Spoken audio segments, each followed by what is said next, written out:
दोस्तों, सबसे पहले सब्सक्राइब करें, नोटिफिकेशन बेल दबाएं और सबसे पहले वाली ऑप्शन ऑल करें, जिससे हमारी आने वाली नई वीडियो की नोटिफिकेशन आपको फ़ौरन मिल जाए। जय श्री राम भक्तों, चलिए आज की कथा श्रवण करते हैं। आज की कथा है दो भाई और आम तथा मन का मैल। आइए कथा श्रवण करें।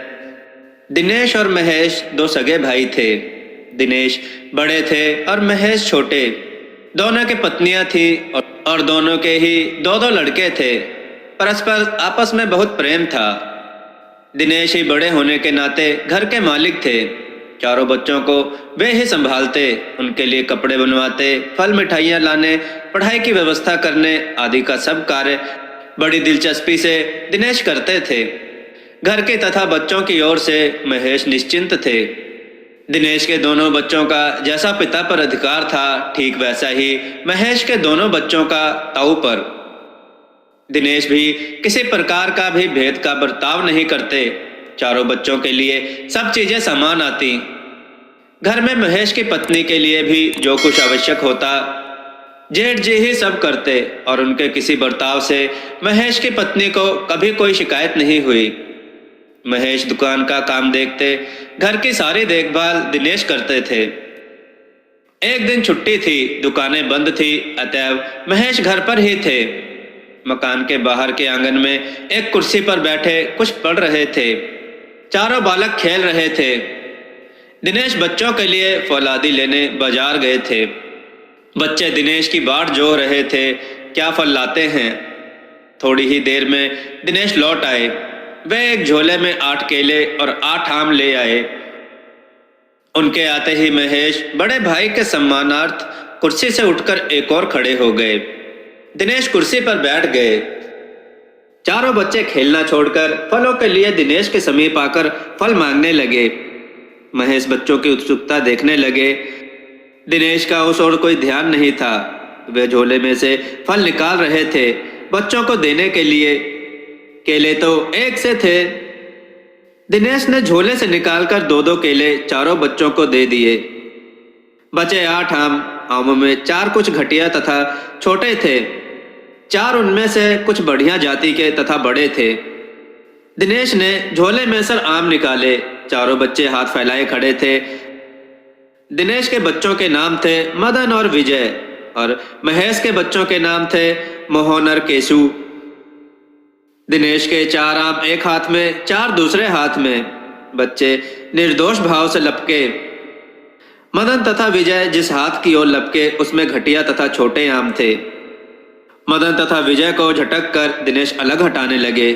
वे नहीं हटे, तब दूसरे बढ़िया बड़े आम वाले हाथों को दिनेश ने मोहन तथा केशु की ओर से हटाकर यूं घुमाया कि जिससे मोहन और केशु उन आमों को ना ले सके, और घटिया आम वाले हाथों को उधर घुमाकर मोहन केशु को वे आम दे दिए और मदन तथा विजय को बढ़िया वाले दे दिए। महेश बड़े कौतूहल से सर्वथा निर्दोष भाव से बच्चों का खेल देख रहे थे, परंतु बड़े भाई दिनेश की इस चीज को देखकर महेश के मन में बड़ा क्षोभ हो गया। घटिया वाले आम स्वाभाविक ही उनके बच्चे मोहन और केशु को दिए गए होते और बढ़िया वाले भी सहज ही मदन और विजय को मिल जाते तो जरा भी बुरी बात नहीं थी। दोनों हाथों में सहज रूप में लिए हुए आम थे। जिस और जो बच्चे आए उन्हीं को वो मिल गए। पर दिनेश की आज यह चेष्टा हुई कि बढ़िया वाले आम के हाथों को उन्होंने जानबूझकर मोहन केशु के सामने से हटाकर अपने बच्चे मदन और विजय को वे आम दे दिए और मोहन केशु को घटिया आम वाला हाथ उनकी ओर घुमाकर वे आम दे दिए। महेश को बात ठीक समझ में आ गई कि आज भाई दिनेश के मन में भेदभाव वाली बुद्धि आ गई। आम मामूली चीज है, थोड़े से पैसों के ही हैं, इससे मतलब नहीं। असल बात है भेदभाव की बुद्धि। लड़के तो आम लेकर चले गए। उन्हें तो घटिया बढ़िया का कोई ज्ञान था नहीं। अवश्य ही आज कुछ नई सी बात तो बच्चों को लगी। मदन और विजय समझ नहीं सके कि बाबूजी ने हम जो आम ले रहे थे वे ना देकर दूसरे क्यों दिए। इसी प्रकार मोहन केशु को भी कुछ अचरज सा लगा, पर उन निर्दोष बच्चों के मन में किसी पाप भावना का ध्यान नहीं आया। किंतु महेश के मन में दूसरा भाव आ गया। महेश ने आकर भाई दिनेश से कहा, भाई जी, हमें आज से बंटवारा करके अलग अलग हो जाना है और इसमें कोई कठिनाई नहीं होगी, क्योंकि आप अपनी इच्छा से मुझे जो कुछ देंगे वही मुझे हृदय से स्वीकार होगा। महेश की बात सुनकर दिनेश चौंके। उन्हें अपनी नीयत की बात तो याद आ गई, पर वे समझ रहे थे कि महेश क्यों मेरी ओर देखा होगा और क्यों इसे कोई संदेह हुआ होगा।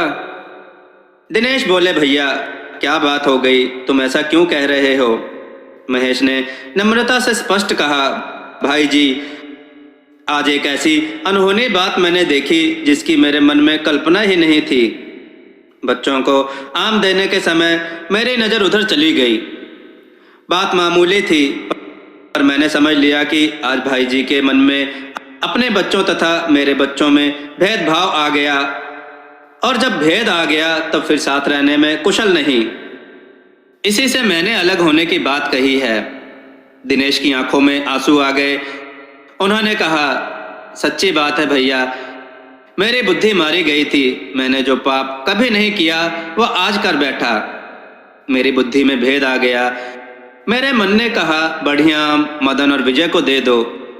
मैंने मन की यह कुशिक्षा मान ली। भैया, इसका दंड मुझे भगवान देंगे। तुमसे क्षमा मांगने लायक तो मैं रहा नहीं। तुम तो मुझ पर विश्वास करके अपनी स्त्री बच्चों की सारे देख रेख का भार मुझे देकर निश्चिंत हो गए थे।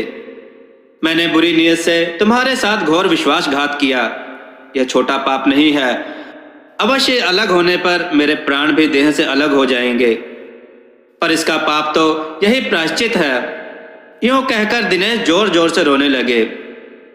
दिनेश के सच्चे पश्चाताप युक्त आंसुओं की धारा का महेश के हृदय पर विलक्षण प्रभाव पड़ा। उसके मन का सारा क्षोभ बह गया। उसने बड़े भाई के पैर पकड़ लिए तथा रो रो कर क्षमा मांगी। इतने में बच्चे भी वहां आ गए। वे आश्चर्य से देख रहे थे, आज ताऊ जी और चाचा जी क्यों रो रहे हैं। दिनेश की स्त्री वहां आ गई। महेश की स्त्री भी दूर खड़ी होकर सब देखने सुनने लगी। दोनों की ही बड़ी भली स्त्रियां थीं। सब बातें जानकर दोनों को बड़ा दुख हुआ। वे भी रो पड़ी। पवित्र आंसुओं ने सदा के लिए मलिन भावों का मूलोच्छेदन भी कर दिया। सारा परिवार परम सुखी हो गया। यह बात सिद्ध हो गई कि सुख त्याग में है, स्वार्थ में नहीं।